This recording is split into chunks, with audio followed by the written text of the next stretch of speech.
सभी को good morning. कैसे हो आप सभी लोग? उम्मीद है आप सभी मस्त होंगे। प्यारे विद्यार्थियों, अपना ये मानव रोग से संबंधित महत्वपूर्ण प्रश्नों का पार्ट तीसरा आज आपके लिए पेश है। वेरी इंपॉर्टेंट ये क्वेश्चन है। प्रतियोगी परीक्षाओं में इन प्रश्नों में हूबहू परीक्षा में प्रश्न पूछे जाते हैं। यहाँ पर सबसे पहले अपने पास में पहला क्वेश्चन है क्षय रोग टीबी। क्षय रोग या टीबी के परीक्षण हेतु विशिष्ट परीक्षण है, यानी कि जो टीबी की बीमारी होती है उस टीबी की बीमारी की जांच कौन सी है, और वो भी विशिष्ट परीक्षण। यहाँ टीबी का फुल फॉर्म ट्यूबरकुलोसिस होता है। ट्यूबर, ट्यू से टी और बर से बी। ट्यूबरकुलोसिस इस टीबी की बीमारी का बैक्टीरिया होता है। देखिए अपने पास में 4 विकल्प है टीबी के परीक्षण हेतु विशिष्ट परीक्षण। पहला विकल्प है रॉबर्ट टेस्ट, दूसरा है विडोल टेस्ट, तीसरा है एलिसा टेस्ट और चौथा है मॉन्टेक्स टेस्ट। कौन सा परीक्षण है अपने पास में टीबी की जांच का, यहाँ पर हम बात करते हैं। तो देखिए, यहाँ सबसे पहले मैं बात करूं, ये प्रश्न परीक्षाओं में कई बार पूछे जाते हैं। ये जो क्वेश्चन है, ये क्वेश्चन प्यारे विद्यार्थियों छत्तीसगढ़ लोक सेवा आयोग की परीक्षा में पूछा हुआ है। Chhattisgarh PSC pre exam. यहाँ पर पहली इसके विकल्प की अपन देखें तो कौन सा विकल्प सही बैठता है? Robert test. तो प्यारे विद्यार्थियों, रॉबर्ट कोच ने तो टीबी बीमारी को खोजा था। ये रॉबर्ट कोच टीबी बीमारी का खोज करता है, इस वजह से यहाँ पर पहला विकल्प गलत है। ये टीबी का परीक्षण नहीं है।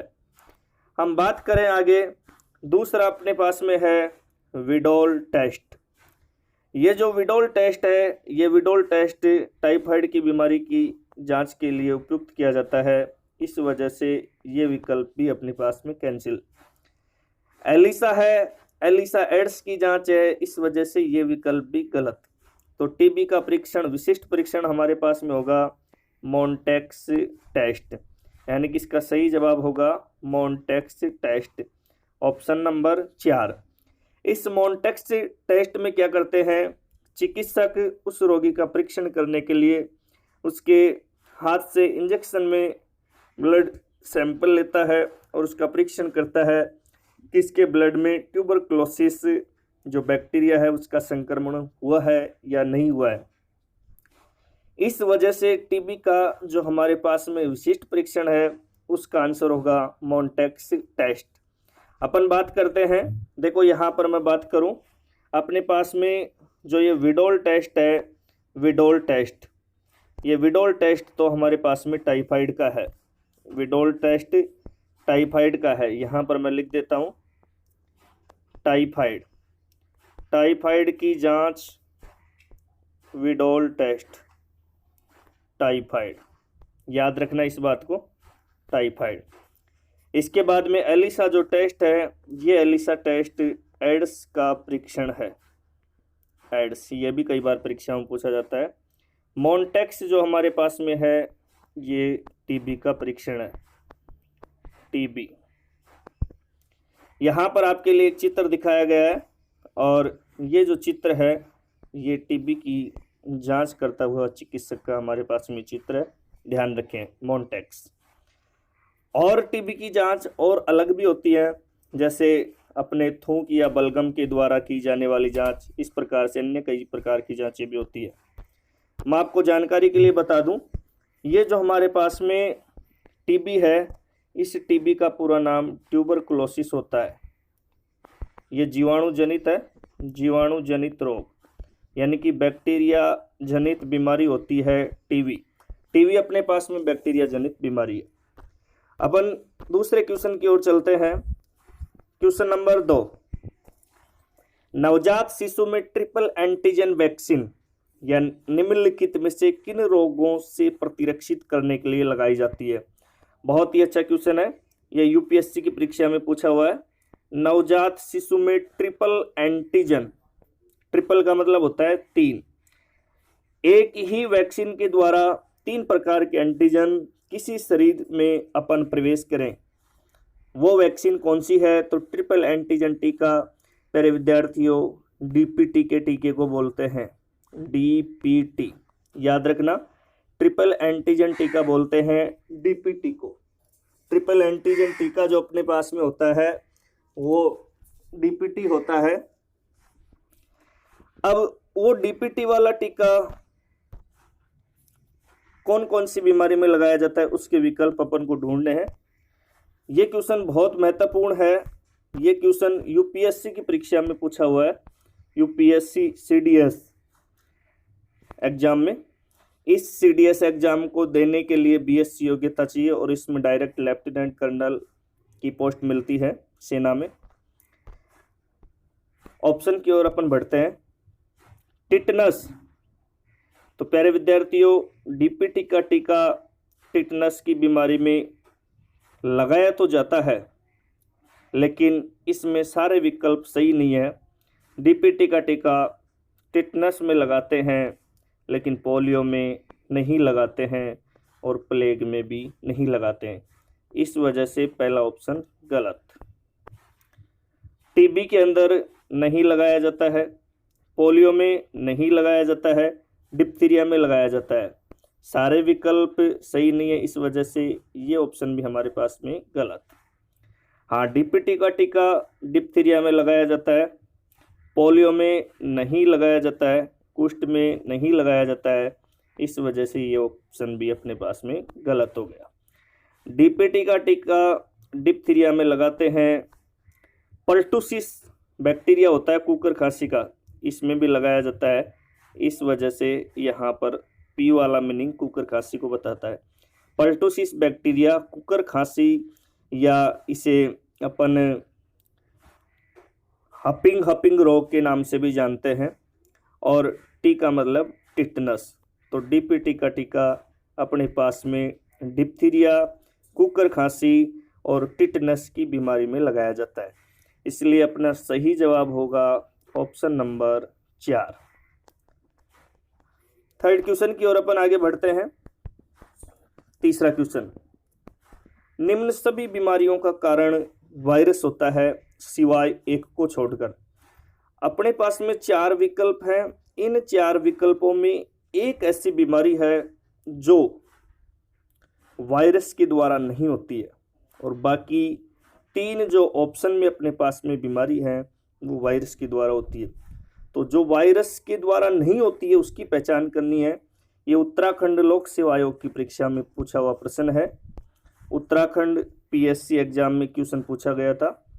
सभी बीमारियों का कारण वायरस होता है सिवाय एक को छोड़कर। तो देखो भाई, पीलिया की बीमारी वायरस के द्वारा होती है, यहाँ पर वी का मतलब है वायरस। पीलिया की बीमारी, इसमें हिपेटाइटिस वायरस होता है, हिपेडिना वायरस भी बोलते हैं। गलसुआ की बीमारी पैरामिक्सो वायरस के द्वारा होती है। अपने पास में बर्ड फ्लू की बीमारी भी वायरस के द्वारा होती है। वायरस, ये भी वायरस और ये भी वायरस।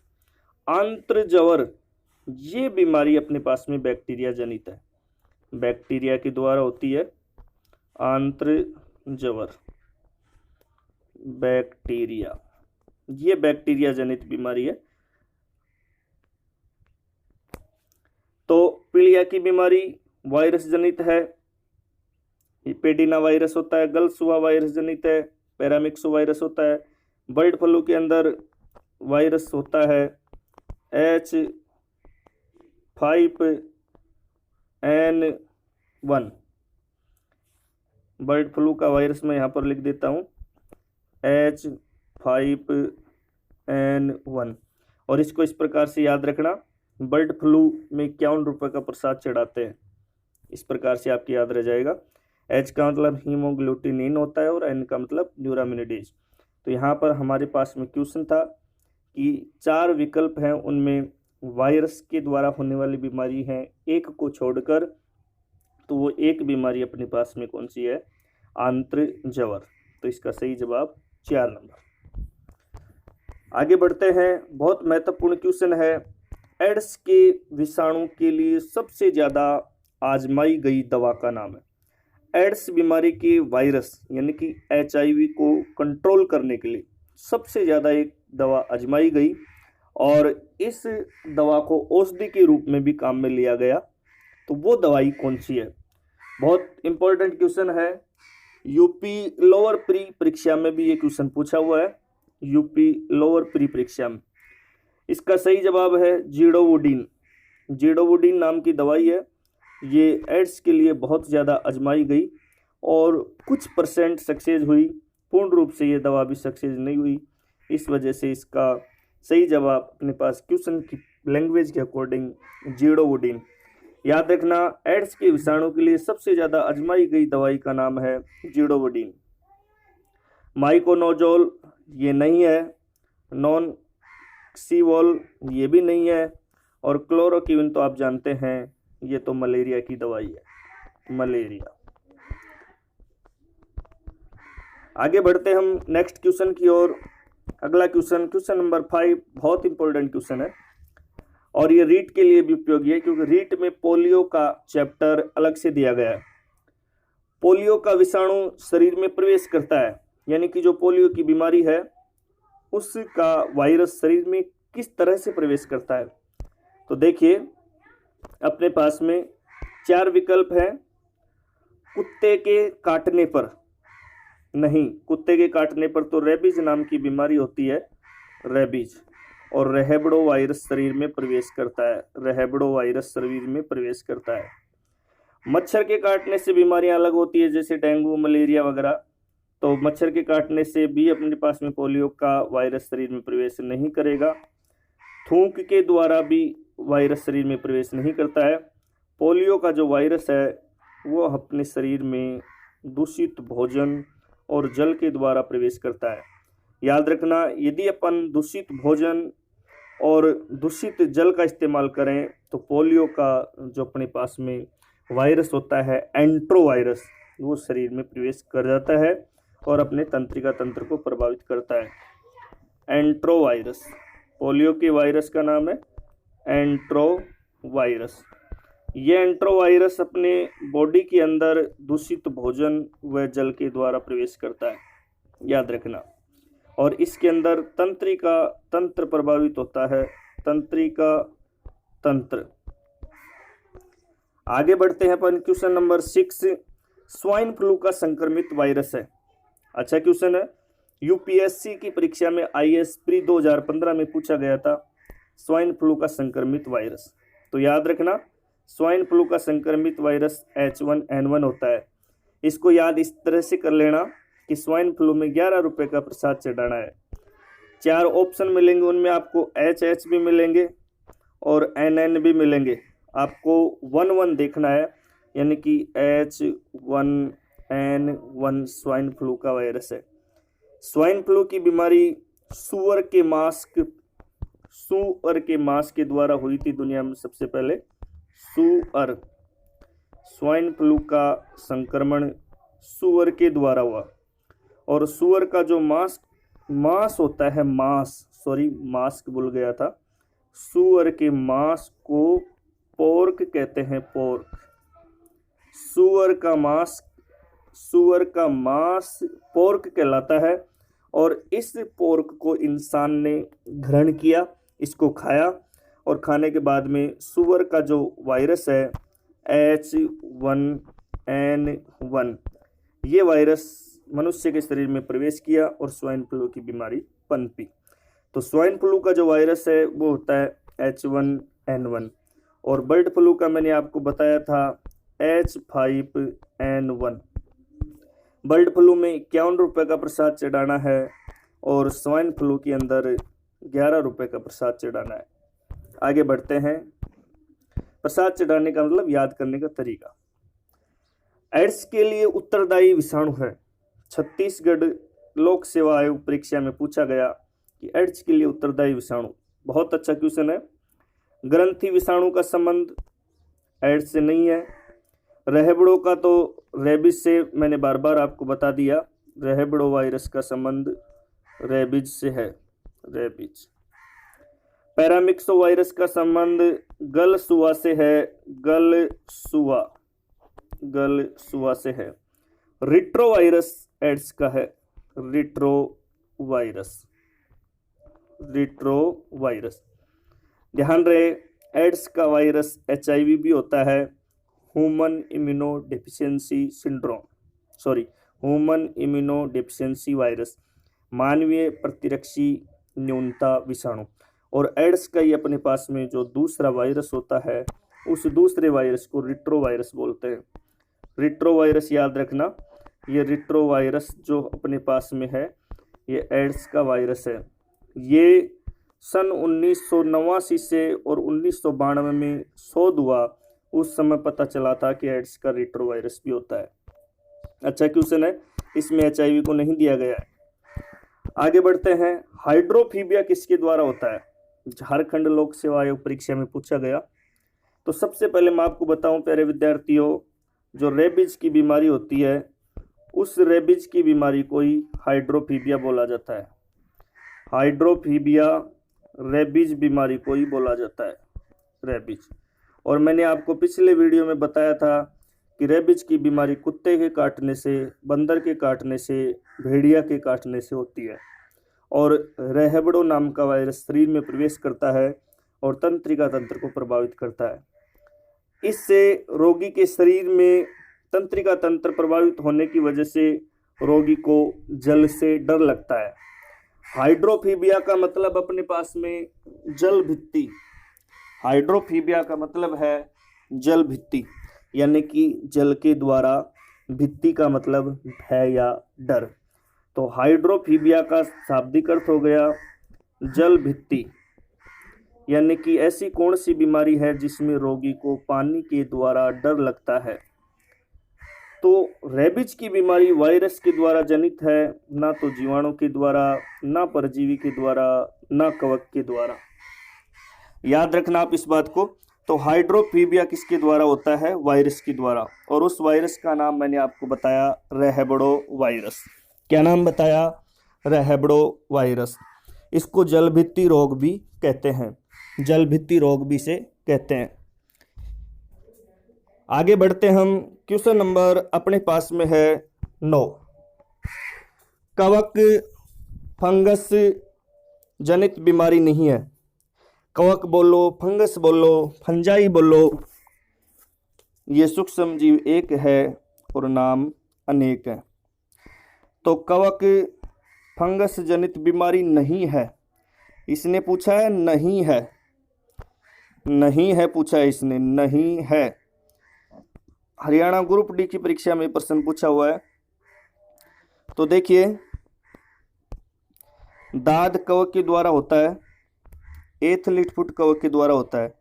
तो ये तो हो गया होने वालों में। खाज खुजली भी कवक के द्वारा होती है। गंजापन और अस्थमा भी कवक के द्वारा, गंजापन कवक के द्वारा होता है अपने पास में, लेकिन गलसुआ वायरस के द्वारा होता है। तो सही जवाब हो गया इसका ऑप्शन नंबर 3। क्वेश्चन क्या था? क्वेश्चन था अपने पास में कवक फंगस जनित बीमारी नहीं है। तो इसका सही जवाब अपने पास में हो गया गंजापन और गलसुआ। आगे बढ़ते हैं, क्वेश्चन नंबर 10। जापान की 1953 में होने वाली मिनीमाटा व्याधि हुई थी उन मछलियों को खाने से जो संक्रमित थी। जापान में 1953 में एक नई बीमारी के दौर का पनपना शुरू हुआ। कुछ मछलियां थी, वो मछलियां किसी धातु को खाने के बाद में मर गई और उन मरी हुई मछलियों के मांस को बाजार में बेच दिया गया।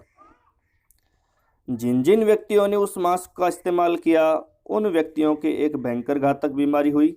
उस बीमारी का नाम था मिनीमाटा। इस मिनीमाटा बीमारी के अंदर अपने शरीर की विकृति, हाथ पांव का टेढ़े मेढ़े होना, एक तरह से शरीर के ऊपर अलग ही अजीब आकार के दाने दिखाई देना, ये इस बीमारी के लक्षण है। इसमें संपूर्ण शरीर प्रभावित होता है। तो याद रखना, मिनीमाटा जो बीमारी है ये निकिल के प्रदूषण से नहीं होती है, शीशे के द्वारा भी नहीं होती है, कैडमियम के द्वारा भी नहीं होती है। ये मिनीमाटा बीमारी पारे के द्वारा होती है। इसका सही जवाब है 2। और इस पारे को HG भी बोलते हैं। HG का पूरा नाम हाइग्राग्यूरम होता है और इसको पारद भी बोलते हैं या मरकरी भी बोलते हैं।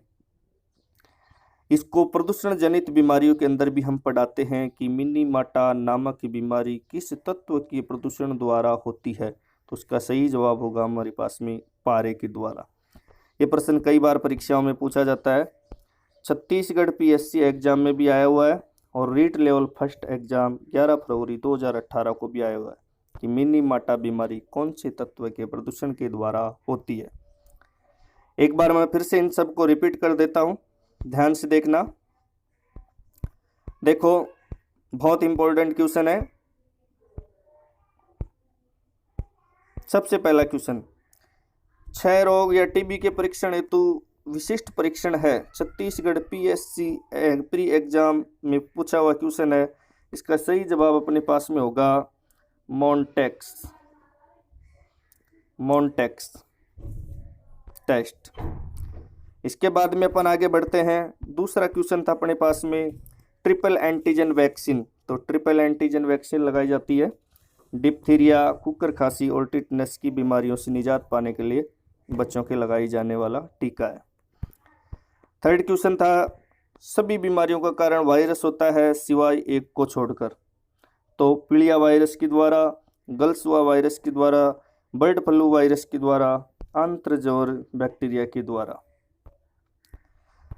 अपने पास में चौथा क्वेश्चन था एड्स के विषाणु के लिए सबसे ज्यादा आजमाई गई दवा का नाम है।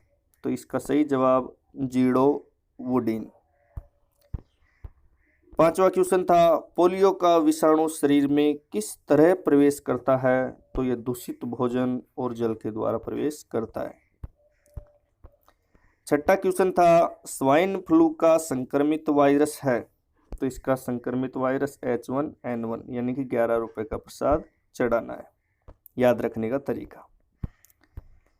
सातवां क्वेश्चन था एड्स के लिए उत्तरदायी विषाणु। इसमें HIV ऑप्शन में नहीं दिया, इस वजह से आपको याद रखना है रिट्रो विषाणु इसका अपने पास में वायरस है। हाइड्रोफीबिया रेबीज की बीमारी का ही नाम है। इसे जल भित्ति रोग भी कहते हैं, अर्थात रोगी को पानी से डर लगता है। ये बीमारी विषाणु के द्वारा जनित है। क्वेश्चन नंबर 9 कवक फंगस जनित बीमारी नहीं है।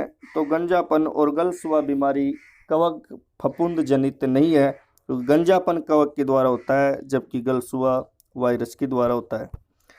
और लास्ट क्वेश्चन था जापान के 1953 में होने वाली मिनीमाटा व्याधि उन मछलियों को खाने से हुई जो संक्रमित थी पारे के द्वारा। बहुत इंपॉर्टेंट क्वेश्चन है। सभी को बेस्ट ऑफ लक, अच्छे से तैयारी करें। डेली प्रत्येक पूरे वीडियो को देखें ताकि आपको नई नई जानकारी मिले। बहुत इंपॉर्टेंट क्वेश्चन मैं आपके लिए डेली लेकर के आऊँगा। अच्छे से तैयारी